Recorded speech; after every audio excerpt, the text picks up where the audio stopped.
दोस्तों नमस्कार। आपका हार्दिक स्वागत है आपके अपने चैनल लीगल आई में। यह अंधकार से प्रकाश की ओर चलने की व्यवस्था का चित्रण करता है। आज हम विचार करेंगे कि हमारे जीवन में क्या क्या चीज़ें बदलने लायक हैं और क्या बदलने लायक नहीं है। आध्यात्मिक दृष्टिकोण से अगर देखें तो हर 10 कथावाचकों में 9 कथावाचक ये कहते हैं कि ये आपका प्रारब्ध है, इसको आप लेकर पैदा हुए हैं, आप इससे बाहर नहीं जा सकते। लेकिन एक कथावाचक ये भी कहता है कि आप इसको बदल सकते हैं, लेकिन बदलने की प्रक्रिया क्या है ये बताने में सक्षम नहीं है। लेकिन अगर साइंस के दृष्टिकोण से देखें तो जो भी प्रारब्ध है उसको बदलने के लिए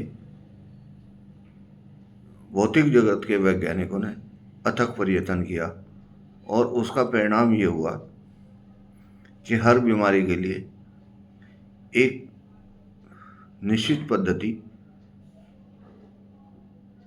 बना दी गई और लगभग 90% डॉक्टर उसी पद्धति को फॉलो करते हैं।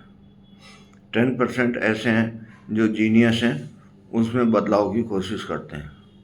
अदरवाइज 99% जो है सब जो एक बार पढ़ा दिया उससे बाहर निकलने की कोशिश नहीं करते।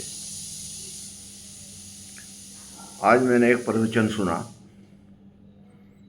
और उस प्रवचन में ये कहा गया एक ऋषि द्वारा कि उनकी किडनी उनके गर्भ में बनी है और वो ठीक नहीं होगी। लेकिन साइंटिफिक प्रक्रिया में यह है कि उसको इम्प्रूव करने के लिए बहुत से ट्रीटमेंट साइंस ने ईजाद किए हैं। तब ये दैत्य भाव कैसे पैदा हुआ?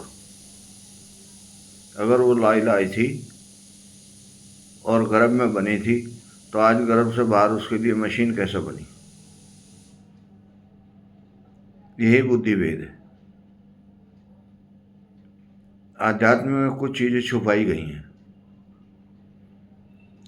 जो सूक्ष्म तंत्र है अगर उसको ठीक कर दिया जाए तो कल पुर्जे जो शरीर के हैं वो ठीक ठाक काम करने लगे। किडनी भी उन्हीं में से है। अगर कोई पौराणिक विद्वान तपस्वी हमारे शरीर के कोषों को चेतन कर दे या करा दे तो हमारी पूरी दिनचर्या बदल जाएगी। क्योंकि जब जब मस्तिष्क धारणा बनाता है, ध्यान करता है, जाप करता है, तब तब उसकी फ्रीक्वेंसी बदली जाती है। जब हम पैदा हुए तब हवाई जहाज नहीं थे। आज साइंस ने हवाई जहाज पैदा कर दिए जिसका हम एंजॉय करते हैं समय को बचाने के लिए। लेकिन जो बचा हुआ समय है उसका हम क्या करते हैं? 99 रूप से गंवाने के लिए। अगर उस समय को बचा के कुछ हमें ऐसी साधना पद्धति मिल जाए जिससे हमारे अंदर के कोष जागृत हो जाए और मस्तिष्क हमारा कहना मानने लगे तो हमारी दिनचर्या बदली जा सकती है। लेकिन सच्चाई तो यह है कि मस्तिष्क हमारे कंट्रोल में नहीं है और जो चीज़ हमारे कंट्रोल में नहीं है वो हमारे कहे से कोई काम नहीं करती। तब हमारे पास क्या बचता है? दिव्य शक्तियों का आह्वान, ताकि वो हमारे मस्तिष्क को कंट्रोल करके हमारे कोषों को जगा दे, और जैसे ही कोष जागेंगे हमें आनंद की अनुभूति होनी शुरू हो जाएगी। जब हमें आनंद की अनुभूति होनी शुरू हो जाएगी तो समझ लेना कि आपका अंदर का व्यापार बदलने वाला है। इस शरीर के अंदर इतनी अनंत संभावनाएं हैं कि उनको मस्तिष्क के द्वारा चेतन किया जा सकता है, लेकिन मस्तिष्क तो हमारे पास है ही नहीं ना, वो तो हमारे कंट्रोल से बाहर है। जब हमारे ऋषि मुनियों को इस बात का पता लगा कि मस्तिष्क जो है इतना कलाकार है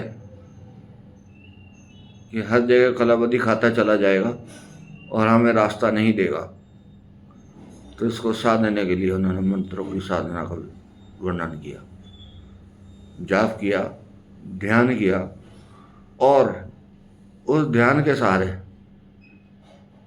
समर्पण कराया ताकि आंतरिक कोष सब चेतन हो जाए और आदमी का जीवन सुचारू हो जाए। यही जीवन का असली उद्देश्य है। नमस्कार।